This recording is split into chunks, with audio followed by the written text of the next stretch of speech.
Magandang araw mga kaparts. Ang video isi-share ko sa inyo ay about sa mga gamit kong nalubog sa baha. At baka meron kayo dyan nalubog din sa baha ang mga gamit ninyo.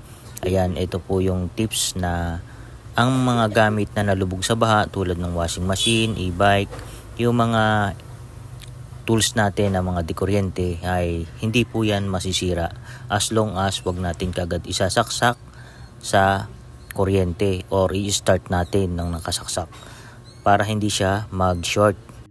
At ito nga pala yung isa kong sample sa gamit ko na nalubog sa baha. Ayan, binuksan natin siya, no? Binuksan lahat. Tapos, ayan, ito yung tools ko sa taas, yan, nabasa din yan. Okay na yan. Kaya nakatali na yung na blower ko na siya. At nagamit ko na rin, napagana ko na. Ito na yung washing machine ang ginagawa ko. At ito nga pala yung binili ko para mas makatipid tayo. Bumili lang tayo sa Burauta ng hair dryer. Ito yan, yung hawak ko na yan. So binoblower ko lang yung mga motor na yan. At ito nga pala nung nabili ko ay problema din kasi hindi siya gumagana. So binuksan din natin to at yun, hindi naman siya masyadong komplikado ang sira. Na-disconnect lang yung isang wire doon sa pagkakakabit. So hininangan natin at yun, gumana na rin siya. Ayan, ito nga pala yung ginamit ko sa lahat ng mga appliances kong nabasa at malaking itulong niya sa akin. Ayan. Sa washing machine, no, ang binili ko lang mga kapards dito ay itong capacitor. Kasi yung capacitor na dati nabasa siya, although pwede pa yon kung i-blower natin. Kaya lang na-experience ko na yan, after ng ilang buwan, nasisira na rin. So, bumili na lang tayo ng bago. Ito yung nabasa. Ayan. Oh. Yung loob niya, basang-basa din. So, bala ko sanang i-blower, kaya lang hindi. Pinalitan ko na lang din. Kasi ganun din, bumibigay din after 1 month, 2 months, ganun. Nasusunog din siya. So, ayan, nagpalit na lang tayo ng bago. At ang ni-revive natin dito, itong mga motor na nagkanda basa at nalubog.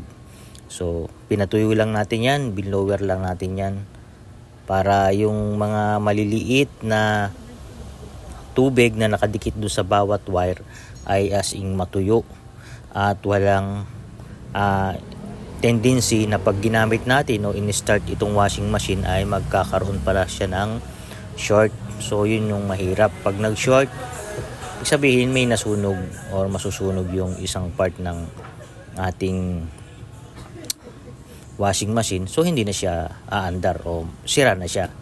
Lalong-lalo na yung motor, pag nasunog yan ay wala na, bibili ka na ng bago. 800 ang motor niyan, 1.2 pa nga sa iba. So ayan, so ito lang ginawa ko, ganito lang. Ginamitan ko siya ng dryer.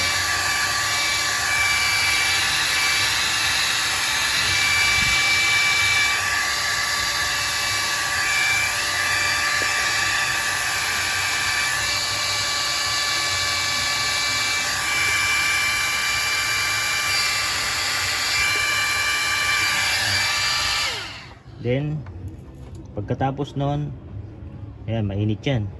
Pagkatapos nun, ulit-ulit. Pag mainit na yun, bomba ulit ng dryer para matuyo talaga siya at 100% na wala nang naiiwang moist pa sa loob. So, yun ang pinaka-safe na paraan.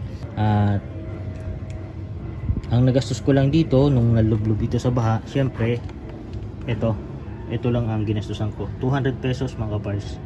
Kaysa bumili ako ng buong washing machine, magkano?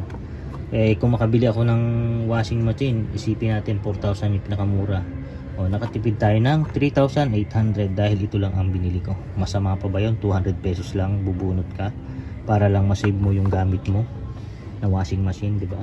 So, ayan, at hindi naman ako expert talaga sa paggagawa. May knowledge lang ako. At kung may mga siyempre sinesearch natin yan sa YouTube, nandiyan naman na lahat eh. Nga lang kailangan masipag ka at matyaga sa paggawa. Hindi mo makakaya kung tatamad-tamad ka. So ayun, sa iba na mga nalubog yung mga appliances, no, yung electric pan, yung TV hindi ako sure eh. Kasi siyempre hindi naman ako magawa ng TV. Washing machine, katulad ng mga tools na ganito. Ayan. Tapos yung circular suko, at mayroon pa akong jigsaw, nabasa lahat yun. Ayan, ito lahat gumagana na. Ito gumagana na to, yan tinali ko na nga eh. Ayan o. Nagamit ko na yan. And then ito, so pakita ko, ito hindi pa nakakabit, no? Naka ano pa yung mga wire niyan, hindi pa naka-connection. Ito na-connect ko na to. So pakita ko lang sa inyo na gumagana yan. Ayan, saksak natin.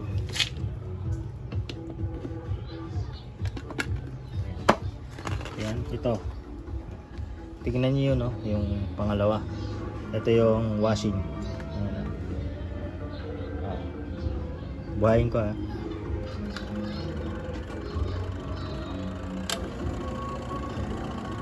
Ayan.